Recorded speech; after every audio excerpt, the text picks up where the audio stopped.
Alors, bonjour tout le monde. Louis Tremblay, Ville de Québec. Aujourd'hui, on vient vous raconter une petite histoire. L'histoire du BIM pour un donneur d'ouvrage. Oui, dans le titre, il n'y a pas le mot BIM. On s'est vite rendu compte qu'on était beaucoup plus dans une démarche qui nous emmenait d'intégrer les pratiques d'affaires, définir nos besoins, processus, avant même de parler d'outils. Un petit peu de chiffres pour la ville. Comme vous voyez, on a un très beau carré de sable, 800 000 habitants, donc on a une belle envergure pour implanter une démarche telle que le BIM dans notre organisation. Ça représente à peu près 1100 bâtiments pour une valeur de 2 milliards d'actifs. Qu'est-ce qui nous a initiés au BIM? C'est l'amphithéâtre avec les gens de Pomerleau. Au moment de la construction, on proposait un BIM construction. Il y avait des enjeux de livraison avec une complexité des lots, un niveau de coordination aussi qui était quand même, sans dire inquiétant, mais c'était complexe. Donc, la Ville a décidé d'aller de l'avant avec le BIM Construction. Pendant toute cette démarche-là, on s'est rendu compte aussi, mais pourquoi pas bonifier notre maquette pour l'amener vers un monde, une 7e dimension? Non, pas encore. On parlait plus de générer de l'information pour nourrir les outils de gestion d'actifs. On va en parler un petit peu plus tard. Un an plus tard, on est arrivé à une réflexion, du moins la direction du service de la gestion des immeubles. On dit on a eu des beaux bénéfices avec l'amphithéâtre, mais pourquoi pas faire notre prochain projet majeur, qui est le centre de l'AS, un projet BIM. Intéressant. Je dis non, on ne fera pas comme l'amphithéâtre. L'amphithéâtre, comme vous voyez, c'est la partie en bleu, uniquement un BIM construction. Je proposais de dire on va faire l'ensemble du cycle de vie ou du projet pour le faire en BIM. On a dit pas de problème, Louis, en autant que ça marche. Fait que je suis parti avec ça. Là, on s'est dit, on a besoin d'aide, c'est beau, on a un projet. Il nous restait septembre 2016, janvier, appel d'offres. On s'est dit, on va donner des mandats gré à gré, bâtir le plan de gestion BIM, commencer à avoir un alignement au niveau des stratégies, penser aussi à assumer la gestion BIM principale, parce que pour la Ville, c'était vraiment important de jouer un rôle important dans la démarche, de ne pas donner toute la responsabilité aux professionnels, de dire faites du BIM, puis nous, on veut une maquette bien nourrie à la fin. Non, il faut vraiment s'impliquer. On a 2 projets pilotes aussi. Pause O. Au même moment, on a identifié 2 projets qui étaient le centre communautaire Saint-Roch et Bardy. On s'est dit, pourquoi pas les faire en BIM?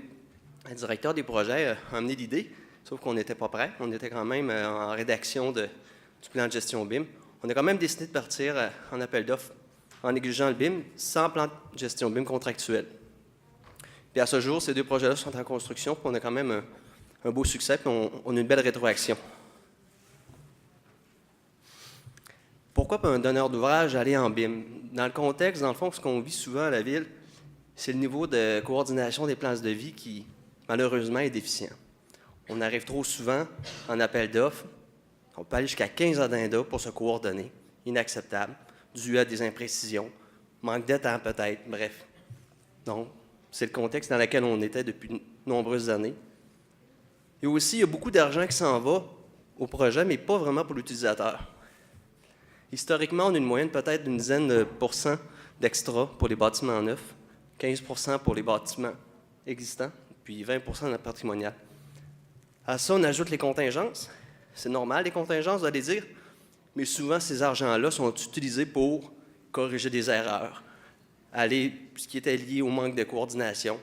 Donc, ça fait beaucoup d'argent qui s'en va dans les airs et qui n'est pas destiné à l'utilisateur. Les enjeux pour la mise en opération, c'est classique, je pense que la plupart des organisations le vivent. Le projet est fini, la gang de projet s'en vont, la gang d'exploitation arrive. Les documents de fin de chantier arrivent quand les documents de fin des travaux sont signés. 6 mois, 1 an, on a même vu 2 ans après la fin des travaux. Sont où les documents? Les gens d'exploitation s'organisent, n'ont pas accès à l'information, puis même quand ils ont accès, c'est intéressant de commencer à fouiller dans les cartables. L'information est vraiment difficilement accessible. Puis l'enjeu des plans finaux, les TQC, les TQA, c'est ça, TQA. Donc, on n'a pas accès vraiment à la réalité. Qu'est-ce qui a été construit? Qu'est-ce qu'on a comme livrable? Ça fait partie des problématiques. Donc, avec le BIM, qu'est-ce qu'on souhaite? Un peu les bénéfices, c'est vraiment améliorer la qualité. La qualité au niveau des livrables et professionnels. La qualité aussi d'exécution. au niveau du chantier.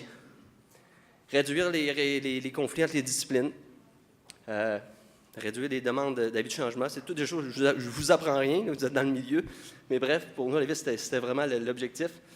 Améliorer l'accès à l'information, vraiment pour constituer une meilleure base d'information pour le transfert, éventuellement vers l'exploitation. Optimiser nos pratiques de gestion par rapport à la gestion de l'entretien. Le fameux virage numérique, on n'a pas le choix, on est dedans. Bien, profitons-en, on a le vent dans le dos avec l'amphithéâtre. Pourquoi pas se lancer?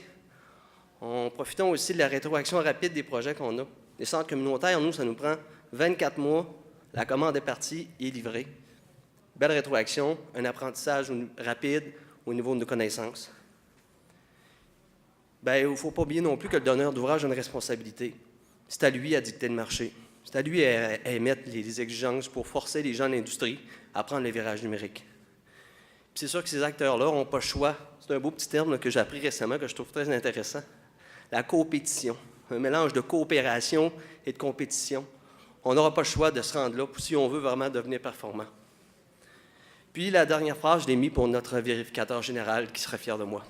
C'est pour une meilleure gestion des fonds publics. Puis c'est vrai.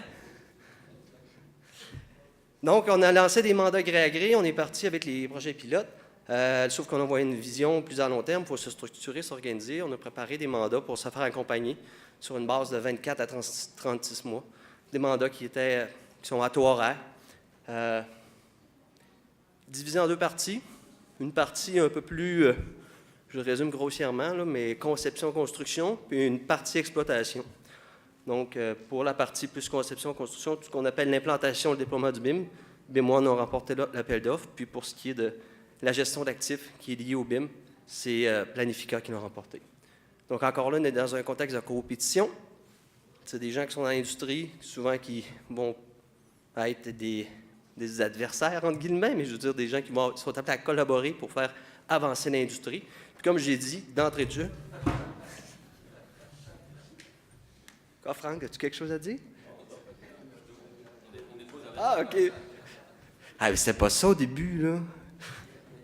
Non, ça part depuis le début. On a une belle particularité, puis on a créé une belle équipe de travail. Comme vous voyez un peu l'interrelation entre les mandats. Puis bon, c'est ça aussi l'instance au niveau des entrevues, par exemple. Donc, on partage un peu la démarche tous ensemble. C'est vrai, je vais arrêter de regarder en arrière, je l'ai ici. Donc, je vais passer le micro parce que là, je viens carrément de défoncer mon temps. Là, je vais passer la parole maintenant à Franck Murat. Bonjour à tous. Donc, bonjour à tous. Alors, là, aujourd'hui, donc, on va aller rapidement. Ce que je vais vous montrer, ça va être assez transparent. Puis on va vous montrer en fait où on en est au niveau de l'avancement, puis comment on a structuré le mandat pour faire ce déploiement du BIM dans une organisation comme la ville de Québec. Donc, premièrement, je ne vais pas revenir longtemps là-dessus, mais vous connaissez maintenant, vous savez que quand on parle de BIM, on parle souvent de 3 champs. Donc, on parle du champ des processus, de gouvernance et de technologie. C'est extrêmement important en fait de penser à ces 3 champs parce que quand on veut innover, par exemple, c'est important d'avoir le cadre qui nous permet d'innover. Donc, au niveau de la gouvernance, ça va être important. C'est aussi important, quand on veut innover, de savoir est-ce que c'est une véritable innovation et est-ce qu'on améliore quelque chose. Innover, si on n'améliore rien, il n'y a pas d'intérêt. Donc, pour pouvoir améliorer, il va falloir se pencher sur nos processus, sur savoir ce qu'on fait. Et puis, évidemment, les outils, la partie technologie, je ne vais pas m'attarder trop là-dessus. Donc, ça sont les 3 champs qu'on doit traiter. Comment est-ce qu'on adresse ces 3 champs? On a structuré notre mandat en 3 volets. Donc, un volet stratégique, un volet implantation, puis un volet gestion BIM principale. En vrai, c'est 3 volets et demi parce que on arrive dans un cadre où les projets sont déjà en branle, ça va vite, et donc évidemment au niveau de l'implantation, on avait déjà des interventions ciblées à faire. Au niveau de la planification de l'effort, comment on voyait ça donc au début du mandat, vous voyez qu'au niveau de la planification stratégique, on avait prévu un 6 mois intensif là-dessus, puis ensuite de déployer progressivement. Puis ce qu'on voit aussi, c'est que l'effort au niveau de la gestion BIM va augmenter progressivement en fonction des projets qui sont développés. Puis ce qui tombe bien, c'est que voilà où on en est aujourd'hui, et on est à peu près là, donc au niveau de notre prévision, ça marchait. Donc si on rentre un peu plus dans le volet stratégique, donc comme je vous dis, on regarde un peu la mécanique en arrière, on est dans les coulisses. Un des premiers travaux qui a été important, ça a été l'identification des parties prenantes. ce qui n'est pas une mince affaire dans une organisation comme la ville. Il y a beaucoup de monde. Donc vous voyez en gros l'organigramme de la direction générale, puis nous on focusait essentiellement sur le service de la gestion des immeubles, qui contient aussi pas mal de ressources. Donc parcourir tout ça, connaître les joueurs pertinents, les intervenants à impliquer, c'était déjà une tâche en soi. Évidemment, on a recommandé la mise en place d'un comité directeur, donc on est en train de travailler là-dessus. Et puis le volet stratégique va se résumer par un plan d'implantation qui va inclure en fait la vision et les objectifs donc sur l'ensemble du cycle de vie d'un projet à la Ville de Québec. Donc on est passé à travers tout ça. On a réalisé aussi une étude de maturité et de processus, donc ça c'est extrêmement important. Si vous voulez améliorer quelque chose, il faut savoir ce qui se passe en vrai dans l'organisation. Donc ça, ce que vous voyez, sont des documents de travail. Il faut faire la distinction entre les documents qui vont être après donnés au public ou aux participants au projet, qui vont être plus clairs, mais là ce sont des documents qui vont nous permettre d'analyser la situation. Donc vous voyez en fait les différents processus. Ensuite, on va pouvoir établir des cibles de maturité, donc ça c'est en cours. On a préparé aussi un plan de gestion des risques en cours, d'une matrice de rôle et responsabilité pour la transition et une matrice de communication en lien. Et évidemment, ça va se solder par une feuille de route. Si on rentre dans la partie volet, ce que vous voyez les champs qui étaient adressés à travers le volet stratégique. Dans la partie implantation, on a évidemment donc un groupe de travail implantation. Le groupe de travail implantation, c'est la cellule que vous voyez là, donc ce qu'on disait. Puis on a aussi impliqué d'autres responsables. Comment ? La coopétition, évidemment. On a aussi impliqué évidemment des responsables départementaux, donc on va dire champions à l'intérieur de chaque équipe pour pouvoir nous aider à aller chercher les informations importantes dans chaque équipe et pour les transmettre. Donc on est aussi en train de mettre ça en place. On révise toute la structure documentaire autour du BIM. Donc vous voyez beaucoup peut-être de documents, mais l'idée c'est que ce n'est pas un package que tout le monde doit lire tout le temps, c'est justement de bien structurer les choses pour que chaque intervenant ait ce qu'il lui faut entre les mains et pas plus, pas moins. Donc on va aussi réfléchir en fait on est en train de faire en sorte que tous nos documents soient beaucoup plus prescriptifs que descriptifs pour sortir et alléger les documents, les rendre plus fluides. Donc voilà différents documents qui ont été réalisés, les cahiers des standards, les communications, coordination. Ce que vous voyez aussi ici, c'est une stratégie en fait d'évolution de l'information à l'intérieur des maquettes et quelles sont les étapes clés comme la numérotation des locaux, la codification qui vont nous permettre d'aller alimenter la maquette et d'utiliser toute l'information pour exploitation et entretien à la fin. Donc Louis Martin en parlera tantôt. Vous voyez aussi d'autres documents qui permettent d'identifier, de distinguer la partie livrable de la partie partage de collaboration pour bien expliquer comment on travaille tous ensemble. Réflexion sur la procédure de numérisation du patrimoine existant. C'est bien de travailler sur les projets nouveaux, mais il faut aussi réfléchir à ce qui va se passer pour le reste du parc. Mise en place d'indicateurs de performance, de plans de formation à l'échelle de tout le service. On s'est penché évidemment sur les infrastructures technologiques et les outils BIM. Donc ici, par exemple, le schéma de l'environnement de données commun qui fait référence directement à la norme du BSI. Donc je ne la nommerai pas, mais bon, vous la connaissez. Implication des parties prenantes. On a fait aussi tout un travail de séances d'information. Donc tous les personnes du service de la gestion des immeubles ont assisté à des séances d'information BIM 101 pour expliquer un peu le contexte, ce que c'était que le BIM, pourquoi on allait les solliciter. Donc essayer d'être inclusif dans la démarche, et puis évidemment des rencontres avec des partenaires Connect comme les TI.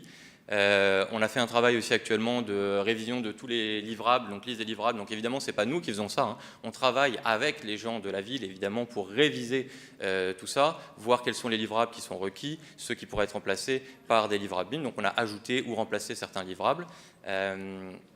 Et puis, à terme, on va proposer aussi une matrice d'évaluation et de qualification et de proposition. C'est sûr que si les joueurs autour de la table sont tous très avancés en BIM, il n'y a pas de problème, on va laisser faire, on laisse la porte à l'ouverture, à l'innovation pour améliorer tout ça. Mais il faut aussi s'assurer en tant que donneur d'ouvrage d'avoir un minimum d'exigences pour s'assurer qu'à la fin, on a quand même le produit qu'on a demandé.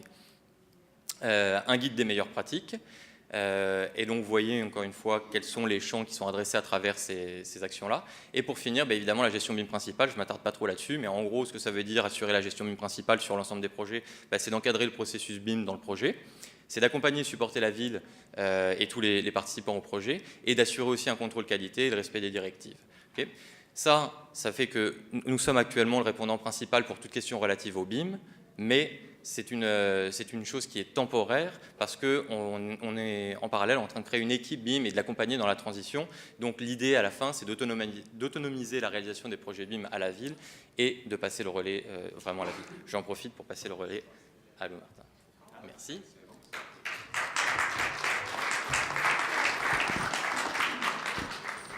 Un des objectifs, comme Louis a mentionné au début, c'est de faire une transition de l'information vers les équipes d'entretien et exploitation. Donc, ce qu'on appelle le cheval de Troie de la gestion d'actifs, donc à travers le BIM, donc au niveau des projets, c'est d'éventuellement pouvoir avoir une influence sur l'ensemble de l'organisation au niveau de la gestion d'actifs. Donc, pour ceux qui connaissent la gestion d'actifs, le Asset Management, il existe une norme ISO 55000. Donc, il y a plusieurs sous-normes standards qui en découlent, notamment le PAS 1192 que Franck a mentionné, qui sont des standards au niveau de l'Angleterre. Globalement, ce qu'on dit ici, c'est que ce sont les activités d'une organisation qui génèrent de la valeur pour l'organisation. Donc, c'est assez simple. Toutefois, comme vous voyez dans le schéma en plus réunion qu'on aime bien dire, donc c'est que le BIM est le noyau, et on a la gestion immobilière qui l'encadre et la gestion d'actifs qui est encore plus globale.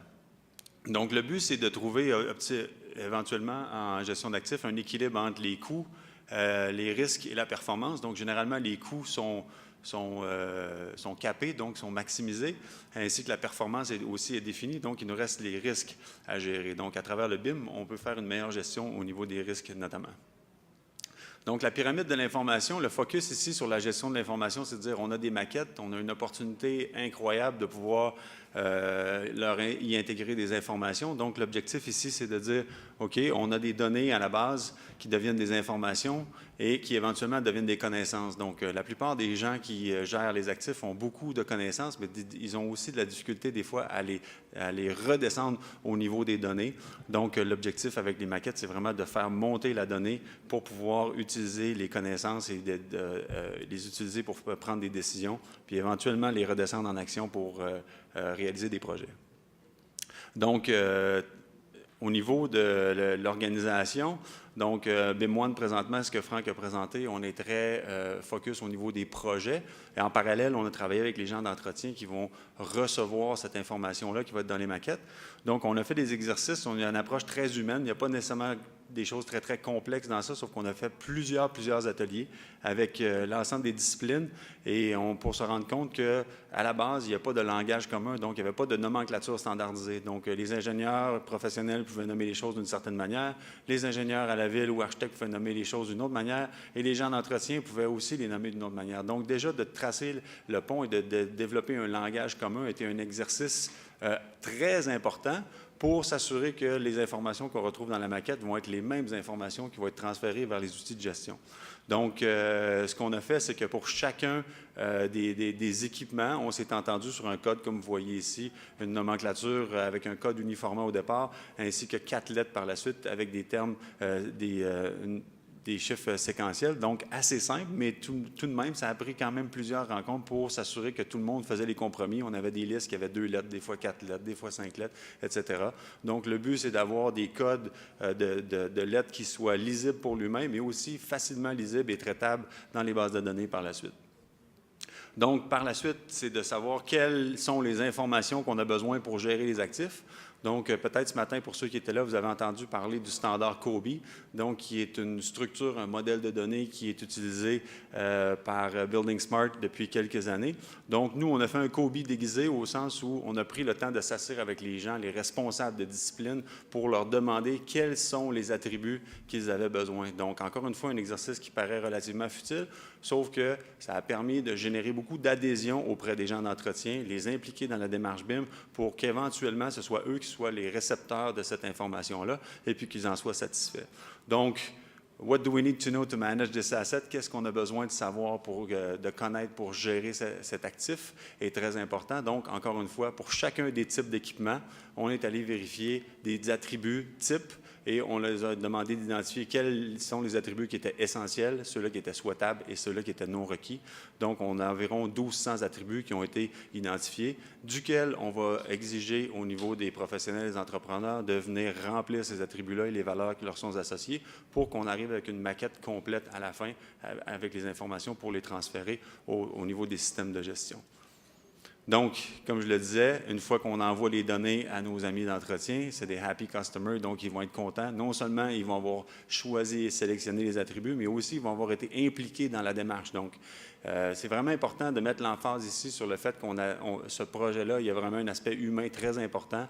On n'est pas dans une implantation logicielle pour dire voici le BIM, voici vos données, ciao, bye, on s'en va. On implique les gens dans la démarche pour être certain qu'il y a une pérennité dans le temps puis que ça ne meurt pas en fin de projet. Comme je le disais, la gestion d'actifs, on est en mode cycle de vie complètement des bâtiments, cycle de vie des actifs. Donc, on veut s'assurer que l'information perdure aussi dans le temps.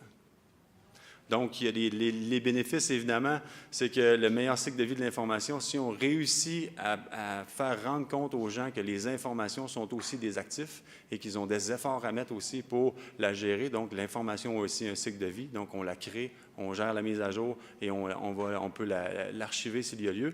Puis, évidemment, dans les pertes d'informations qu'on a entre chacune des phases de la conception à construction vers exploitation. Donc, il y a beaucoup de pertes à chaque endroit. Donc, on veut réduire les coûts qui sont associés justement avec des pertes de temps, surtout, qui sont associées à ça, puis faciliter la mise en service au niveau des bâtiments. Donc, historiquement, à la Ville, il y avait des délais énormes entre la fin des projets de construction et puis une mise en service adéquate. Des fois, on parle de mois, si ce n'est pas années, avant d'avoir de l'information adéquate. Puis le petit schéma ici en bas, ça dit qu'au début, à la conception, on met un focus plus au niveau de la géométrie pour éventuellement mettre un focus de plus en plus au niveau des attributs, donc les champs de données, toujours dans l'objectif d'avoir une maquette qui supporte ces informations-là. M. Tremblay va reprendre la parole. Avec ma bouteille. Donc, tout ça... on parle souvent que le plus grand bénéfice dans le BIM, c'est qui l'a? C'est le donneur d'ouvrage, le propriétaire du parc immobilier. Puis essentiellement, on le trouve où, ce bénéfice-là? Bien, c'est en exploitation. Présentement, on peut-tu le mesurer? Non. Personne n'est rendu là, si on pourrait dire, on explore. Mais la démarche nous mène vers, justement, la 7e dimension. Ça nous prend une petite musique. Toudou. C'est quoi le BIM, dans le fond, pour l'exploitation-entretien? C'est de nourrir les outils de gestion d'actifs. On prend la donnée qui est organisée, qui est structurée, puis on vient générer pour nourrir nos outils. On ne fait pas de la GMAO avec du BIM. On nourrit nos outils de GMAO. Nous, on travaille avec Maximo, on travaille avec Trériga pour la gestion de la pérennité. On va venir nourrir cette information-là.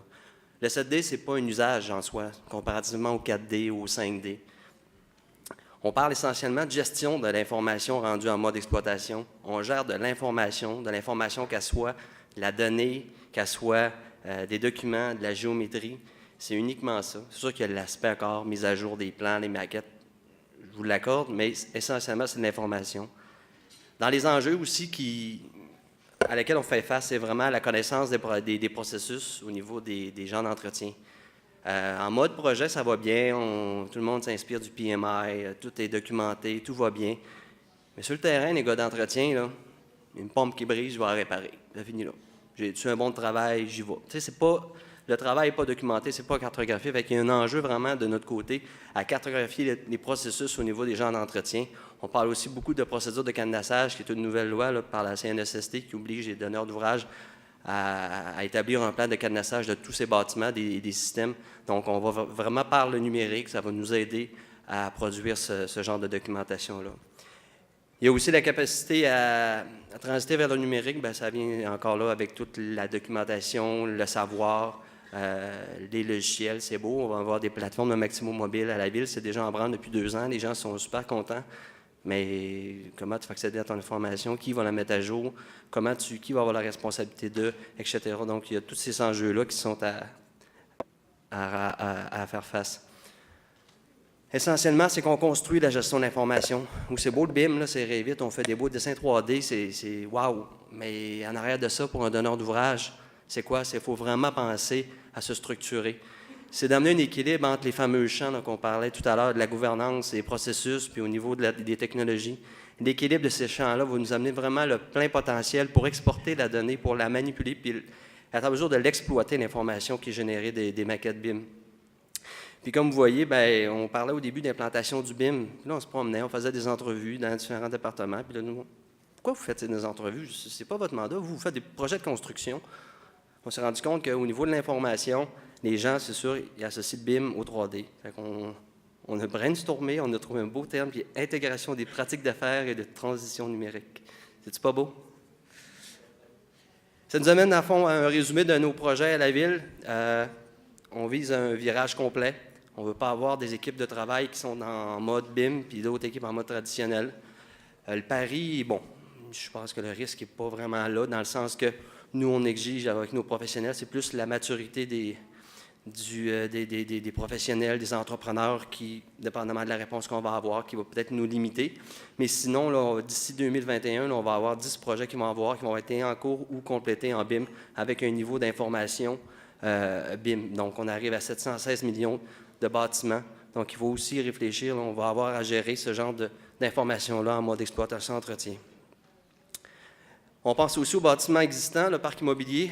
On ne veut pas avoir deux façons de faire. Les gens d'entretien sont des façons de faire de gérer le parc immobilier avec un niveau d'information BIM, par exemple, puis en mode traditionnel. Fait que c'est sûr qu'on va se pencher sur une stratégie de numérisation, différents moyens. On va analyser les opportunités qui vont se présenter à nous, mais c'est vraiment d'arrimer les deux façons de faire. Les processus qui vont développer avec l'utilisation de la donnée numérique, bien, on veut le faire avec le parc immobilier existant.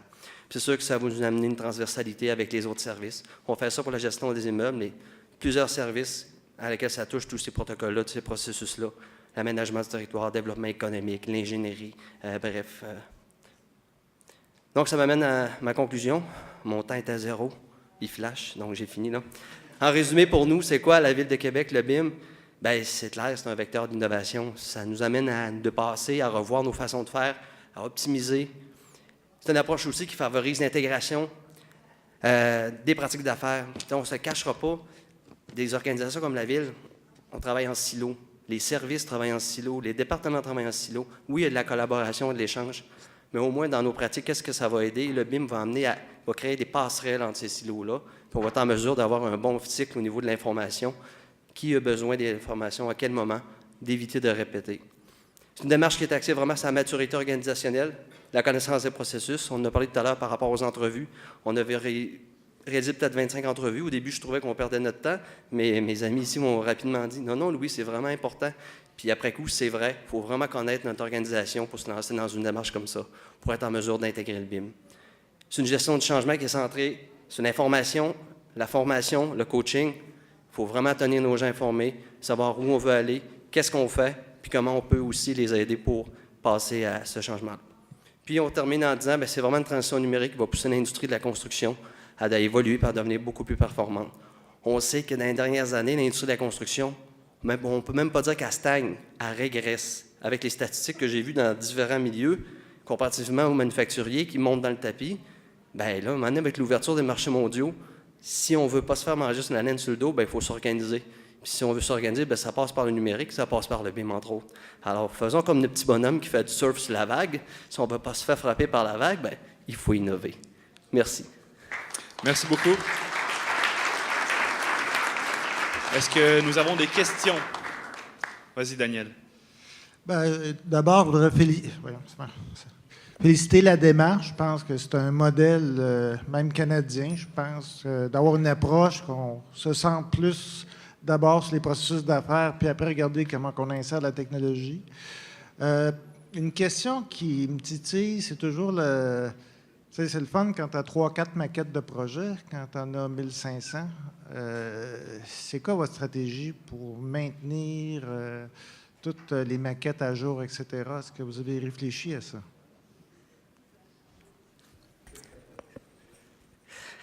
Franck me dira, contrôle des attentes. Il ne faut pas trop donner d'informations. Il faut attendre de se faire une tête. Après ça, quand on a notre idée faite, on la diffuse. Donc, non, sérieusement, c'est sûr que c'est un enjeu. Ça fait partie des réflexions. Puis peut-être même, Franck, va être plus en position que moi de répondre à la question. Mais, comme on dit, on fait des petits pas. Rapides, mais petits pas. Mais ça fait partie du collimateur, puis au niveau de la réflexion. Je ne sais pas si, Franck, tu as une réponse à donner plus technique. Oui, ouais, okay. Ben, en fait, c'est sûr qu'on est en train de se pencher là-dessus. Il y a plusieurs types de mises à jour possibles en fait, au niveau des maquettes. Ça va dépendre des types de projets. Donc, premièrement, au niveau de la mise à jour, on sait qu'on va recevoir les maquettes en format OpenBIM pour s'assurer la pérennité de l'information, mais aussi en format natif. Donc oui, on connaît les enjeux technologiques Donc on est en train de regarder pour essayer d'automatiser déjà les mises à jour des maquettes sur des cycles réguliers. On est en train de regarder combien d'années, puis avec des contrôles qualité à chaque fois qu'on fait un passage, une mise à jour, puisqu'on sait qu'on peut avoir de la perte d'informations. Ensuite, ça va dépendre si ce qu'on va faire aussi, une des stratégies qu'on est en train de regarder, c'est que finalement la maquette, au lieu de l'alimenter avec une information qui va la rendre extrêmement lourde en permanence, on va la compléter au fur et à mesure, mais à la fin, l'information vivante va essentiellement être dans les logiciels de GMAO ou de... bref, tous les autres outils à côté. Mais par contre, on créera des liens vers la maquette qui nous permettent de mettre en contexte cette information-là. Ce que ça fait, c'est que ça permet d'avoir l'information vivante à un endroit, et quand on va vouloir repartir en projet, on pourra réalimenter la maquette. Le dernier point, c'est que je vous ai dit, il y a plusieurs types de projets. Donc, si on a des projets, en fait, des petits projets à l'interne, la mise à jour de la maquette va être faite par une équipe interne, probablement l'atelier de dessin actuellement. Donc, encore une fois, contrôle des attentes. Je suis en train de diffuser tout ça à plein de gens. Si vous pouvez garder ça pour vous, ce serait apprécié.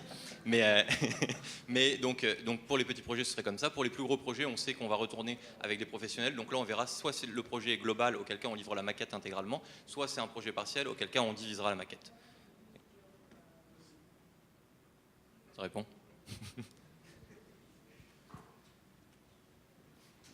Moi, j'ai une question concernant la stratégie de connexion de l'information en lien avec COBie, puis tous les 1200 items que vous avez collectés là, auprès de votre personnel. Quelle est la technique utilisée pour faire en sorte d'éviter d'alourdir la maquette au maximum avec toute cette information qui est reliée à la maquette? Déjà, en fait, comme on l'a dit, on ne part pas tant que ça de COBie. COBie, en fait, c'est extrêmement intéressant, c'est un standard, mais ce qui est intéressant là-dedans, c'est que ce qui est pertinent, c'est de savoir quels sont les champs qui sont réellement utiles. Si on part avec COBie, qu'on essaye d'alimenter COBie, mais que finalement, à la fin de la chaîne, il n'y a personne qui utilise ça, ça n'a aucun intérêt. Donc vraiment, le travail, c'est d'identifier quels sont les paramètres requis à quelle phase, et on a une stratégie d'alimentation progressive de la maquette en fonction de l'information. Donc en conception, on a besoin d'informations qui va nous aider à concevoir. On n'a pas besoin d'informations pour exploitation et entretien dès le début de la conception. Donc progressivement, on va alimenter la maquette de cette manière-là. Puis à la fin, comme j'ai dit, probablement qu'on va en vider une grande partie pour la mettre dans les logiciels là où elle va être utilisée. Et oui, on va utiliser le même type de fonctionnement d'export vers COBie, c'est-à-dire minimalement, on peut travailler avec un export Excel et un import vers le logiciel de GMAO. Ce qu'on regarde aussi, c'est différents niveaux d'amélioration aussi pour peut-être arriver à avoir quelque chose de bidirectionnel, de réellement bidirectionnel à ce moment-là, pour avoir, oui, une redondance, mais qui est automatisée. Si on n'arrive pas à ça, on ne veut pas de redondance, l'information vit uniquement là où elle est nécessaire. Encore une fois, le bénéfice, c'est d'avoir 7-8 projets qui s'enlignent. On va profiter de la rétroaction chaque fois. Donc, on tente de viser quelque chose de réaliste. Puis ensuite, on pourra vivre avec puis l'améliorer le coup d'après parce qu'on a à peu près à chaque 6 à 12 mois un nouveau projet qui va être livré. Donc, on aura l'opportunité d'améliorer tout en travaillant au niveau des pratiques avec les équipes sur l'utilisation de cette information-là.